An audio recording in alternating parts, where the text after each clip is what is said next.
Gupkar alliance की meeting होती है और गुपकार अलायंस की उस मीटिंग में डॉक्टर फारूक अब्दुल्ला, पूर्व मुख्यमंत्री महबूबा मुफ्ती, मोहम्मद यूसुफ तारिगामी, मुजफ्फर शाह और उसके अलावा मोहम्मद यूसुफ तारिगामी और अन्य कुछ और लोग शामिल होते हैं। उस मीटिंग में डॉक्टर फारूक अब्दुल्ला ये कहते हैं कि हम हमेशा बातचीत के लिए तैयार हैं। और उसके बाद इंडियन एक्सप्रेस में खबर आती है, कल गृहमंत्री अमित शाह लेफ्टिनेंट गवर्नर से मुलाकात करते हैं और उस मुलाकात में director IB, director raw, DGP JNK वो सब शामिल होते हैं। उससे पहले chief of the army staff भी कश्मीर का दौरा करते हैं और वो बॉर्डर्स की सिचुएशन को लेकर कहते हैं कि हालात सामान्य हैं। ये सब बातें होती हैं और इन बातों के बाद खबर निकल के आती है कि प्रधानमंत्री Narendra Modi all party meeting बुला रहे हैं और इसमें जम्मू कश्मीर के सभी राजनीतिक दल शामिल होंगे, उनसे बातचीत की जाएगी। बातचीत किन मुद्दों के ऊपर होगी? क्या बातचीत चुनाव को लेकर होगी या जम्मू कश्मीर को पूर्ण राज्य का दर्जा दिया जाएगा?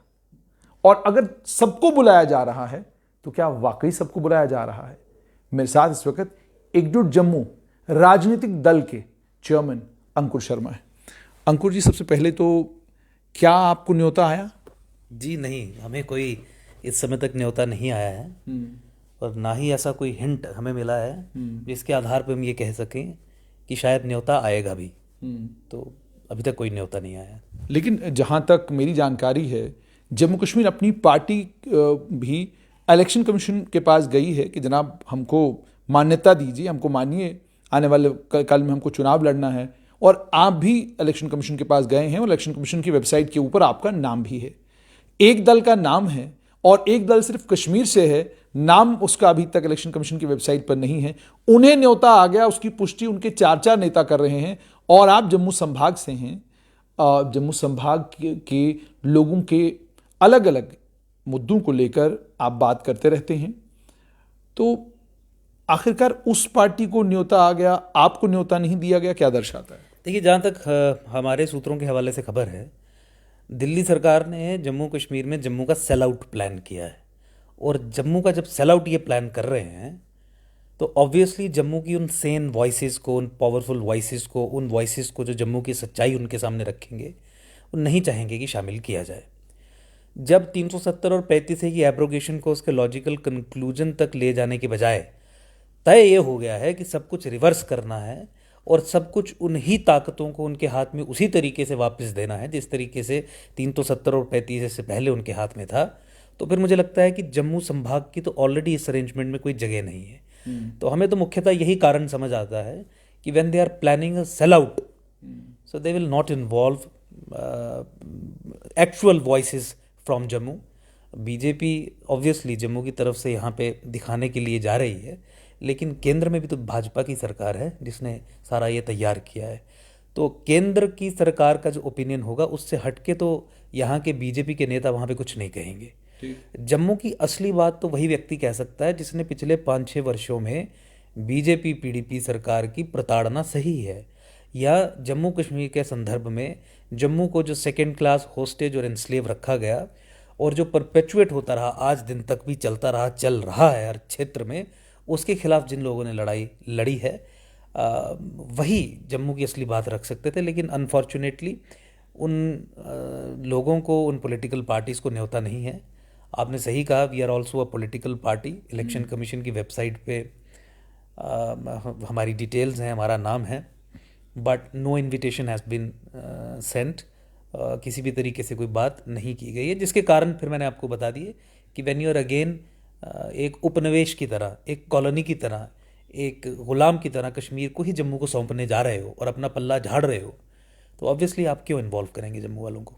जब भी इस तरह की मीटिंग्स होती हैं उससे पहले उनके लिए ग्राउंड वर्क होता है। सबकी समझ में आता है कि बिना ग्राउंड वर्क के कोई भी काम नहीं होता।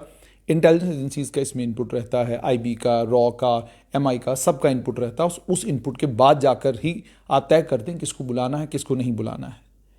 एकजुट जम्मू ने जम्मू में बहुत सारे सेमिनार्स करवाए, बहुत एक्टिविटी है आपकी इस वक्त जम्मू संभाग में। लगभग हर जगह आपका यूनिट है, एग्जिस्ट करता है, यूनिट एग्जिस्ट करता है और आप अपनी राजनीतिक एक्टिविटीज़ भी कर रहे हैं।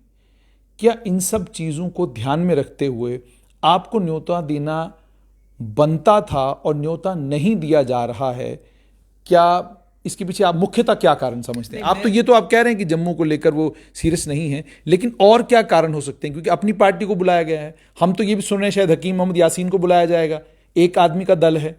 गुलाम हसन मीर अब अपनी पार्टी में चले गए, पहले अपनी पार्टी में जब तक नहीं थे तब तक उनकी अपनी पार्टी थी और वो अकेले उसके नेता थे। इसी तरीके से अन्य कश्मीर में और कई पार्टियां हैं, मोहम्मद यूसुफ तारिगामी अकेले सीपीआईएम के एक नेता हैं। देखिए, मैं अगर एक शब्द में मुझे इस सब प्रपंच को बयान करना हो तो आई वुड से कि जो अटेम्प्ट है यूनियन गवर्नमेंट का in engaging with the political parties of Jammu and Kashmir वो इनसिंसियर है। I can only say this. जब आपने जम्मू को शुरू में ही डायलॉग के प्रोसेस में भी एक्साइज आउट कर दिया, जम्मू की असल आवाज़ जब आपको सुननी ही नहीं है, तो आपका जो अटेम्प्ट है इंगेजमेंट का, तो वो सिंसियर तो नहीं हो सकता ना। दिल्ली में कई लोग ये भी कह रहे हैं कि नाराज तो कश्मीर के लोग हैं, जम्मू के लोग तो खुश हैं। आर्टिकल 370 के अमेंडमेंट के बाद, 35A के एब्रोगेशन के बाद वो लोग हर्षोल्लास में खुश हैं, उनकी कोई दिक्कत नहीं है, कोई परेशानी नहीं है। और ये भी एक दिल्ली में धारणा है कि भाई जम्मू का तो कोई मसला ही नहीं है, उनको तो हम लोग रिप्रेजेंट कर ही रहे हैं, तो मसला तो कश्मीर का है। तो इसलिए हमने कश्मीर से सभी राजनीतिक दलों को बुलाया हुआ है, जम्मू से उन दलों को बुलाएंगे जो चुनाव जीतते रहे हैं या चुनाव में पार्टिसिपेट करते रहेंगे। देखिए, तो लार्जली आप यही कह रहे हैं कि Jammu has been taken for granted, और जिस तरीके के उनके, अगर आपने if you have quoted them like saying this, अगर आप उनको कोट कर रहे हैं एग्जैक्टली, तो इस बात की वो पुष्टि करते हैं कि जम्मू तो है ही, ये तो जम्मू के साथ तो चलता है वाला एटीट्यूड है। नहीं, ये मैं कह रहा हूं कि आमतौर पे भी जब आप बीजेपी के किसी नेता से बात करते हैं और जम्मू को लेकर उनसे पूछते हैं, दिल्ली वाले किसी नेता को, तो वो फौरन कह देते हैं भाई जम्मू का क्या है, वो तो हमारा अपना है, उसको लेकर तो कोई मसला ही नहीं। मैं आपको, आप भी जम्मू से हैं, और सबसे बड़ी प्रॉब्लम ही यही है कि जम्मू कश्मीर में जम्मू को दिल्ली के नज़रिए से, दिल्ली के चश्मे से देखा जाता है, और वो जो नज़रिया है, वो जो चश्मा है, वो जो इक्वेशन है, उसमें जम्मू की ऑलरेडी कोई जगह नहीं है। जम्मू को वाकई में गुलाम बना के कश्मीर के हाथ सौंप दिया गया था 70 साल पहले, और वही रणनीति, वही सोच दिल्ली के लोगों के दिमाग में भी घुसी हुई है, जिसके कारण वो इस तरीके की बातें करते हैं। जम्मू ही तो सबसे बड़ा विक्टिम था आर्टिकल 370 और 35A का। जम्मू ही तो सबसे बड़ा विक्टिम रहा है कश्मीर सेंटर्ड पॉलिटिक्स का, चाहे एम्प्लॉयमेंट के मसले हों, डेवलपमेंट के मसले हों, हमारे एरियाज़ में टूरिस्ट स्पॉट्स को, टूरिस्ट एरियाज़ को, कि उनकी पोटेंशियल को एक्सप्लॉइट करने की बात हो, हर जगह डिस्क्रिमिनेशन, सेकंड क्लास ट्रीटमेंट तो जम्मू ने फेस किया है। डिसएम्पावर्ड तो जम्मू है। कश्मीर हमेशा मुख्यमंत्री उसके पास रहा, कैबिनेट में मैक्सिमम रिप्रेजेंटेशन कश्मीर के पास रही, ब्यूरोक्रेसी में मैक्सिमम रिप्रेजेंटेशन कश्मीर के पास रही। कश्मीर के अधिक मतलब रेवेन्यू की दृष्टि से देखें तो रिसोर्स जनरेशन कम होने के बावजूद भी एक्सपेंडिचर्स वहाँ पे सबसे अधिक रहे। Total command structure, power structure हमेशा कश्मीर के हाथ में रहे। तो मुझे बताइए कि एक पल के लिए कोई भी सेन व्यक्ति ये कैसे कह सकता है कि जम्मू सफ़र नहीं कर रहा है या जम्मू ने सफ़र नहीं किया, जब ताकत उनके पास थी। रूलर्स पिछले 70 साल से वो थे, नौकरियां उनके पास थी। आप सेक्रेटेरिएट देखें, आप पब्लिक एम्प्लॉयमेंट देखें, प्राइवेट सेक्टर की अपॉर्चुनिटीज़ को जिस तरीके से जम्मू के संदर्भ में रोका गया कश्मीरी हुक्मरानों द्वारा कि आप कश्मीर में नहीं लगा रहे हैं, बड़ी फैक्ट्री तो जम्मू में नहीं लगाने देंगे, इस तरीके की चीज़ें, तो ये इन चीज़ों को अनदेखा करना मुझे लगता है कि बहुत ही एक दुर्भाग्यपूर्ण स्थिति है। और फिर ये कहना तो हम तो इनके लिए हैं ही, और जबकि आप हमारे बिहाफ पे कश्मीर बेस्ड पॉलिटिकल पार्टीज के साथ एक कॉन्ट्रैक्ट साइन कर रहे हैं, एक अग्रीमेंट साइन कर रहे हैं, जिसमें आप हमें बेच रहे हैं। तो आप तो हमारे सौदागर हुए, आप तो हमें बेचने वाले हुए, आप ही तो हमें गुलाम रख रहे हैं। हाँ, जम्मू की समस्या ही यही है, और जम्मू में आवाज़ भी यही है कि जिनको हमने चुना अपना नुमाइंदा बना के आगे भेजा, उन्होंने हमारा सौदा कर दिया। तो ये हमारा सौदा कर दिया इन्होंने, ये कह के, और ये बातें ये रखेंगे नहीं, क्योंकि अरेंजमेंट इनको कश्मीर बेस्ड पॉलिटिकल पार्टीज के साथ करना है। इसीलिए मैं ये कह रहा हूँ कि बहुत दुर्भाग्यपूर्ण है कि जम्मू प्रोविंस में से यूथ को रिप्रेजेंट करने वाले लोगों को, यहाँ के लोगों की एस्पिरेशंस को छोटे छोटे लेवल पे, मैं केवल एकजुट जम्मू की बात नहीं कर रहा हूँ, बहुत सारे ऐसे और संगठन भी हो सकते हैं जो वाकई में पॉलिटिकल सेंस में बहुत अच्छा काम कर रहे हो सकते हैं, उनको भी कोई रिप्रेजेंटेशन नहीं, उनकी भी कोई आवाज़ नहीं सुननी। अंकुर जी, मुझे यहाँ ये बताइएगा कि जम्मू की जो राजनीति है या जम्मू का जो नैरेटिव है, वो क्या सिर्फ इसी बात पर ताउम्र रहेगा कि कश्मीर में कुछ होगा हम उसकी रिएक्शन में कुछ करते रहेंगे, वहाँ कुछ होगा तो हम रिएक्ट करेंगे? मैक्सिमम जो बात जम्मू में निकलती है वो सिर्फ एक रिएक्शन है। क्या कभी ये संभव हो पाएगा कि हम जम्मू का अपना एक नैरेटिव दे सकें जो सिर्फ और सिर्फ जम्मू संभाग का नैरेटिव हो? क्या ये पॉसिबल होगा और क्या इस नैरेटिव की एक्सेप्टेंस होगी? क्योंकि अगर अभी तक आपको न्योता नहीं आया है तो इसका साफ तौर पर मतलब है कि जिस नैरेटिव को लेकर आप चल रहे हैं उस नैरेटिव को या तो सुना ही नहीं जा रहा है या सुन के अनसुना किया जा रहा है। देखिए, बिल्कुल आपकी बात सही है। जम्मू को दिल्ली ने हमेशा बफर की तरह इस्तेमाल किया है कि कश्मीर में कुछ भी अगर होता है तो दुनिया को, देश को एक्सप्लेन करने के लिए जम्मू, जो उसके शॉक्स को एब्जॉर्ब करता रहता है, मिक्स करके किसी तरीके की खिचड़ी बना के पेश करेंगे ताकि देश में भी केंद्र सरकार को कोई समस्या ना आए। कश्मीर में जिस तरीके से अलगाववाद की स्ट्रगल चल रही है उसके जो फॉलोआउट्स हैं वो हमेशा जम्मू को ही फेस करने पड़े। देशवासियों को पता ही नहीं लगने दिया जाता। तो ऑलरेडी हम एक लिपस्टिक की तरह, आप मान लीजिए कि एक कम्युनल सेटअप में जम्मू को एक लिपस्टिक की तरह रखा गया है जो एक सेक्युलर चोला उड़ाने के लिए in mainstream Kashmir based political parties को केंद्र सरकार के लिए बहुत सहायक होता है। दैट इज़, वो तो पहली चीज़ है। जहाँ तक नैरेटिव की आपने बात की, देखिए जम्मू का नैरेटिव तो पिछले 4-5 साल से हम बिल्ड करने में लगे हैं। इसको लेके हमने कोर्ट्स में, ज़मीन पे, मीडिया में, हर जगह पे, सोशल मीडिया में, प्रिंट में, मेन स्ट्रीम नेशनल मीडिया में, हर जगह पे लड़ाई लड़ी। It is a gradual process. आपने देखा कि 2015-16 के बाद जब एकजुट जम्मू ने जम्मू की बात करना प्रारंभ की, शुरू किया, तो उसके बाद ही तो जम्मू की जो एक्चुअल एम्पावरमेंट के इश्यूज हैं वो पब्लिक डोमेन में, नेशनल लेवल पे चर्चा में आए। इससे पहले तो सब एक इस तरीके का ऑर्डर था जिसमें जम्मू की बात, जम्मू की आवाज़, जम्मू के सर्वाइवल और फंडामेंटल इश्यूज कभी चर्चा में ही नहीं आते थे। आज डिस्क्रिमिनेशन की बात होती है, आज डेमोग्राफिक असॉल्ट की बात होती है, 370 और 35A को लेके जो हमने जंग लड़ी, जो हमने लड़ाई लड़ी, उसके बारे में चर्चा होना शुरू हुई थी। बट अनफॉर्चुनेटली हमारा सौदा वही लोग कर देते हैं जिन पे हम विश्वास करते हैं कि हमें ये एम्पावर करेंगे। तो नैरेटिव बिल्ड हो रहा है। ये केंद्र सरकार और कश्मीर की पॉलिटिकल पार्टीज इस मुगालते में ना रहें कि जम्मू इसी तरीके से सहता रहेगा। जम्मू ने डिसाइड किया है कि वो ये चीज़ें नहीं सहेगा। इस तरीके के काम करके ये हमारा काम भी आसान कर रहे हैं, क्योंकि जम्मू के लोगों को सामने नज़र आ रहा है कि इतना ब्लेटेंटली हमारे फंडामेंटल इंटरेस्ट्स को ये बेच सकते हैं। ये करके ही लोगों को साबित कर रहे हैं जो हम बात बड़े सालों से कहने की कोशिश करते हैं। तो मुझे लगता है इस नैरेटिव को, जम्मू की बात को एक बल मिलेगा। और इस तरीके से एक्साइज आउट करना जम्मू को, जब आपने डेमोक्रेटिक प्रोसेस स्टार्ट करना है जम्मू कश्मीर में, ये सुनिश्चित करेगा कि आने वाले कुछ वर्षों में जम्मू एक सेपरेट स्टेट बन के ही रहेगी। जिस तरीके का अत्याचार बढ़ रहा है, पाप का घड़ा इनका जो भर रहा है, मुझे लगता है कि ये जम्मू के लिए एक ब्लेसिंग इन डिस्गाइज भी साबित हो सकता है, क्योंकि जम्मू के लोगों को भी समझ आ रही है कि हमारी बात रखने वाला वहाँ पे कोई नहीं है, और हमारे नाम पे जो हमारी बात रखने की बात करते हैं वो they are in bed with the people जो रिस्पॉन्सिबल हैं हमारी लैसरेशन के लिए, हमें डिस्क्रिमिनेट करने के लिए, हमें सेकंड क्लास रखने के लिए। अंकुर जी, आज जो डेवलपमेंट हो रही है ऑल पार्टी मीटिंग को लेकर, इसी संदर्भ में आपसे एक और चीज़ समझना चाहूँगा कि आप एक नैरेटिव बनाने की कोशिश कर रहे हैं, लोगों के बीच में जा भी रहे हैं, लेकिन लोकतंत्र में लोगों को तोला नहीं जाता, गिना जाता है। और जब गिनने की बारी आती है तो चुनावी समीकरणों के जो जानकार हैं वो लोग कहते हैं कि जब आप ग्राउंड पर उतरते हैं तो वहाँ मैसेजिंग काम नहीं आती, वहाँ मैसेजिंग के साथ और कई चीज़ें हैं जो काम आती हैं, जिसके बाद चुनाव में आपकी जीत होती है। और हम उसी तरह के एक सिस्टम में हैं जहाँ कोई आपका कितना वजन है वो मैटर नहीं करेगा, लेकिन मैटर करेगा कि आपके पास सर कितने हैं। तो आपसे ये समझना चाहूँगा कि अगर आपको न्योता नहीं आता, ये कितना बड़ा पॉलिटिकल सेटबैक आपके लिए होगा, क्योंकि हम एक ऐसे समाज में रहते हैं जिस समाज में कल तक doctor Farooq Abdullah out of power, out of sync with everything थे, लेकिन आज से आपको नेशनल कॉन्फ्रेंस के जितने भी नेता हैं उनके घरों पर लोग दिखने दोबारा शुरू हो गए हैं। कोई पीडीपी के लोगों के घरों पर भी लोग आपको दिखने दोबारा शुरू हो गए हैं। ये आज की मैं डेवलपमेंट आपको बता रहा हूँ।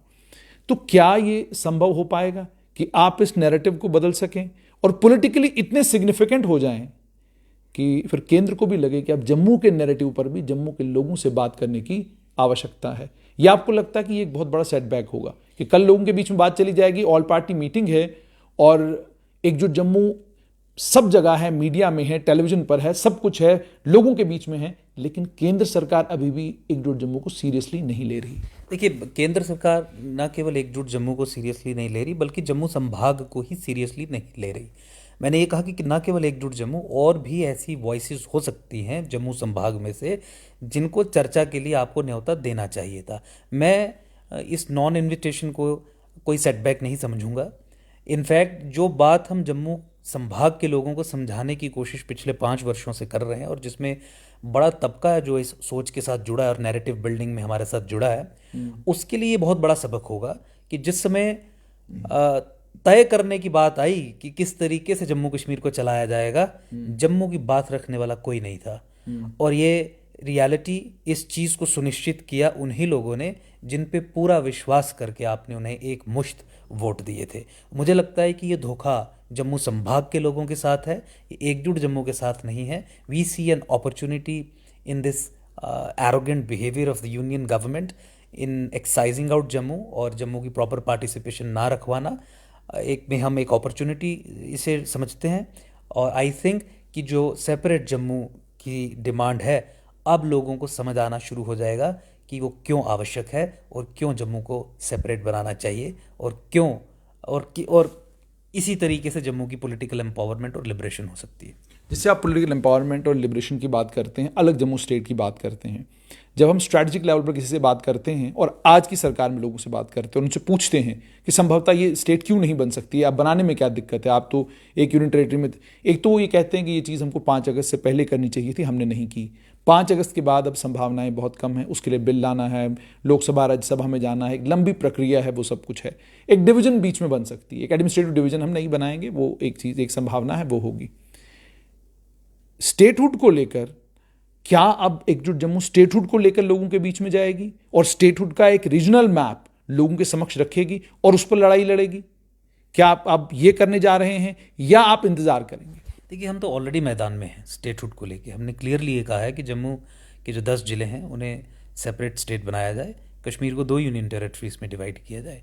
एक यूनियन टेरिटरी उन लोगों के लिए जिन्होंने उस समय 90s में नरसंहार वहाँ पे फेस किया, क्योंकि उनके साथ अगर आपको कोई न्याय करना है तो you will have to carve out a separate exclusive land domain for them, ताकि सिक्योरिटी और सेफ्टी को ध्यान में रखते हुए वो एक केंद्र शासित प्रदेश हो, तो तभी तो रिहेबिलिटेशन की संभावना बन पाएगी। So that is how we see कि कश्मीर को 2 हिस्सों में तोड़ के 2 यूनियन टेरिटरीज में डिवाइड करके जम्मू को एक सेपरेट स्टेट बनाना चाहिए। क्योंकि देखिए, कश्मीर को यूटी में तोड़ना केवल इसी दृष्टिकोण से इम्पॉर्टेंट नहीं है कि वहाँ पे जेनोसाइड के विक्टिम्स को रिहेबिलिटेट करना है, बल्कि नेशनल सिक्योरिटी के पॉइंट ऑफ व्यू से भी बहुत इंपॉर्टेंट है। आप जानते हैं कि कश्मीर को किस तरीके से लॉन्च पैड की तरह, और अब जम्मू को लॉन्च पैड की तरह पाकिस्तान ISI और जो और जिहादिस्ट्स हैं वो इस्तेमाल करते आ रहे हैं और करने की कोशिश लगातार कर रहे हैं। तो उनके डिज़ाइंस को डिफीट करने के लिए भी केंद्र सरकार को चाहिए कि उस ट्रबल्ड एरिया को डायरेक्टली अपने कंट्रोल में ले, और फारूक अब्दुल्ला हो, महबूबा मुफ्ती हो, इस तरीके के जो सबवर्सिव एलिमेंट्स हैं जो केवल राजनीति और सेक्युलरिज्म का चोला पहनते हैं, लेकिन अलगाववादियों की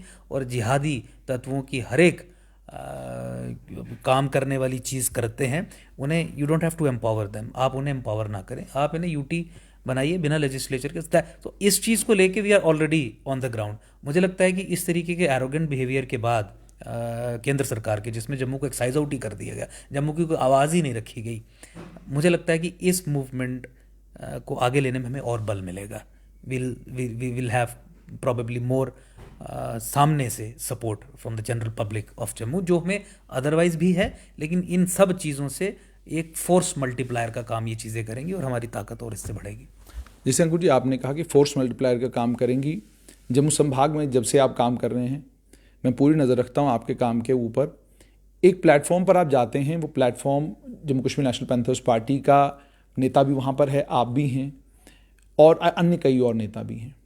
लेकिन जिस तरीके से कश्मीर के नेता एकदम मिलकर गुपकार अलायंस तैयार कर लेते हैं और कन्विंस हो जाते हैं कि ठीक है जी हमको DDC के चुनाव इकट्ठे लड़ लेते हैं, और उसके बाद फिर अपने अपने हिस्से वखरे हो जाते हैं। यहाँ पर ये सब चीज़ें संभव क्यों नहीं होती हैं? आप सभी लोग, चौधरी लाल सिंह की बात करें, हर्षदेव सिंह की बात करें, किसी भी नेता की आप बात करें, हर नेता चिल्ला चिल्ला के कहता है कि जम्मू संभाग के हित को लेकर हम कोई कॉम्प्रोमाइज़ नहीं करेंगे, हम जम्मू संभाग के हित के लिए लड़ाई लड़ेंगे।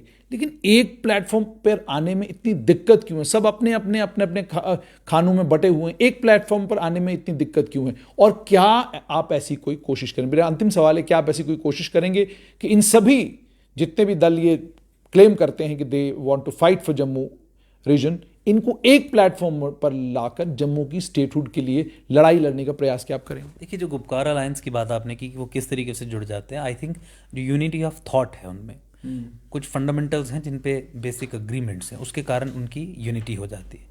और यूनिटी ऑफ थॉट ही अगर हो तो लोगों के जुड़ने का कोई अभिप्राय भी होता है, वही सक्सेसफुल एक यूनिफाइड फाइट आप कर सकते हैं ऐसे लोग। Unity of heads don't matter. मुझे लगता है कि जम्मू कश्मीर में जो समस्या है उस समस्या का असल डायग्नोज करके अगर चंद लोग भी उसके खिलाफ जंग छेड़ देंगे तो जम्मू संभाग का उद्धार हो जाएगा। तो मैं जो आपने ये बात कही, we are open to dialogue with everybody, लेकिन कोई भी अलायंस होने से पहले कम से कम एक यूनिटी ऑफ थॉट तो चाहिए। मुझे लगता है कि उस प्रोसेस में खासकर वो पॉलिटिकल नेता जिनका राजनीतिक कार्यकाल रहा, अभी भी है या बहुत लंबा हो चुका, मुझे लगता है कि उनके साथ कुछ दिक्कत आती है, because they have a track record and history of working with in the system. जिस सिस्टम के खिलाफ हमने ये जंग छेड़ी है, उनके साथ they have held alliances. Thought process के लेवल पे प्रॉबेबली कुछ उनके कॉम्प्रोमाइज़ भी हैं जो प्रॉबेबली नहीं उस तरीके से कर सकते, बट फिर भी अगर उनमें से भी ऐसे लोग तैयार हो जाएं जो जम्मू कश्मीर में समस्या को उसके नाम से पुकारें और उसके असल डायग्नोज के लिए जो एक सिंसियर एफर्ट होता है आइडियोलॉजिकल लेवल पे वो करें, तो हमें कोई समस्या नहीं है। मुझे लगता है कि आने वाले समय में हो सकता है परिस्थितियाँ ऐसी बने कि निजी स्वार्थों को छोड़ के, इंडिविजुअल एम्बिशंस को छोड़ के कुछ लोग जुड़ें। अधिक नहीं भी जुड़ेंगे तो, लेकिन अगर सही डायरेक्शन में यूनिटी ऑफ थॉट के साथ लोग जुड़ें तो मुझे लगता है कि we can achieve anything for Jammu. ये मैं इसलिए पूछ रहा हूँ क्योंकि सज्जाद गनी लोन एक अलगावादी खेमे से आते हैं। महबूबा मुफ्ती और डॉक्टर फारूक अब्दुल्ला एक प्लेटफॉर्म पर कभी बैठे, ऐसा एक समय में संभव ही नहीं था। वो अपने आप को ईस्ट और वेस्ट भी नहीं कहते थे, वो कहते थे आप नॉर्थ हैं, मैं साउथ हूँ, तो हमारे बीच में मुलाकात का कोई, तो there is no probability of these two forces coming together. लेकिन अलगावादी नेता अलगावादी खेमे से निकलकर गुपकार में, महबूबा मुफ्ती गुपकार में, डॉक्टर फारूक अब्दुल्ला गुपकार में, तारिगामी CPIM वाले गुपकार में, मुजफ्फर शाह जिनके पिता का बड़े ज़बरदस्त डिफरेंसेस डॉक्टर फारूक अब्दुल्ला और नेशनल कॉन्फ्रेंस के साथ रहे, वो भी गुपकार में, और उसके बाद अन्य कई लोग दाएं बाएं से गुपकार को सपोर्ट करते रहे। ये सब चीज़ें यहाँ जम्मू में संभव क्यों नहीं हो पाती? कोई कॉम्प्रोमाइज़ करने के लिए तैयार नहीं, चलो मैं 2 कदम हट जाता हूँ आप आ जाइए, मैं 2 कदम पीछे हटता हूँ आप आ जाइए। ये संभव क्यों नहीं हो पाता? क्योंकि आपको नहीं लगता कि एक जो यूनैनिमिटी और यूनिटी होती है, that is more powerful a voice, ठीक है, than being all alone and fighting your battle. But don't you think, जैसे मैंने पहले कहा कि unity of thought is more stronger than unity of heads. 2 लोग सम विचार के, एक विचार के हों और सही दिशा का विचार हो, क्या वो 2 लोगों की ताकत उन 100 लोगों से अलग नहीं है जिनके विचार ही नहीं मिलते? एक कॉमन थ्रेड है जो अलगाववादियों को, आतंकवादियों को और Kashmir based main stream, so called main stream political parties को जोड़ता है। एक एलसीएम है जो उन्हें जोड़ता है, मुस्लिम हेजेमनी, मुस्लिम ऑर्डर मेंटेन करके रखना 370 और 35A के जरिए, जो बहुत, और उसी की रेजरेक्शन के लिए वो लड़ भी रहे हैं और इकट्ठे भी हुए उसी आधार पे, वो एक कॉमन थ्रेड है जो उन्हें जोड़ता है। तो still there is unity of thought among them, इसीलिए आपको लगता है कि बहुत जुड़े हुए हैं, बहुत इकट्ठे होके काम कर रहे हैं। लेकिन मुझे लगता है कि जम्मू संभाग में उस यूनिटी ऑफ थॉट को डेवलप करने में, उसको इवॉल्व, क्या आप कोशिश करेंगे? 100% कोशिश क्यों नहीं करेंगे? इनफैक्ट हमने बहुत बार कोशिश की, लेकिन मुझे लगता है कि जो यंगर जनरेशन है, जो न्यू जनरेशन है, या ओल्डर जनरेशन से भी वो लोग जो हिम्मत करके सामने आके एक आइडियोलॉजिकल रिस्पांस कश्मीर को दे सकने की क्षमता रखते हैं, मुझे लगता है कि उन लोगों का मिलना और ज़्यादा इम्पॉर्टेंट है, रादर दैन जो चले हुए कारतूस आप कह लीजिए, या जिनका ट्रैक रिकॉर्ड है, जिनको आप एक केस डाल के या 2 केस डाल के या ऐसी चीज़ें कर चुके हैं कि कभी भी उठा के जेल डाल सकते हैं, कॉम्प्रोमाइज़ कर सकते हैं, आर्म ट्विस्ट कर सकते हैं, सो ऑन सो फोर्थ। मुझे लगता है कि प्रॉबेबली एक जनरेशनल चेंज ही लीडरशिप में इतनी बड़ी फंडामेंटल चेंज जम्मू संभाग की पॉलिटिक्स में ला सकती है, और उसी को करने के लिए हम प्रयासरत हैं। बहुत बहुत शुक्रिया। तो आपने एकजुट जम्मू के चेयरमैन अंकुश शर्मा की एक बात तो साफ तौर पर सुनी है कि केंद्र सरकार जब न्योते बांटने लगी है तो आपने कश्मीर घाटी से जम्मू कश्मीर अपनी पार्टी को न्योता दिया है, लेकिन जम्मू संभाग से एकजुट जम्मू को न्योता अभी तक क्यों नहीं मिला? हो सकता है कल मिल जाए, लेकिन न्योता अभी तक क्यों नहीं आया? साफ तौर पर यह दर्शाता है कि जहां पर आप कश्मीर घाटी से हर तरह की आवाज को सुनने के लिए तैयार हैं, जिसको आप मेन स्ट्रीम कहते हैं, वहीं पर आप जम्मू संभाग से हर तरह की आवाज को सुनने के लिए तैयार क्यों नहीं है? और अगर तैयार हैं तो फिर न्योते देने में इतना विलंब क्यों?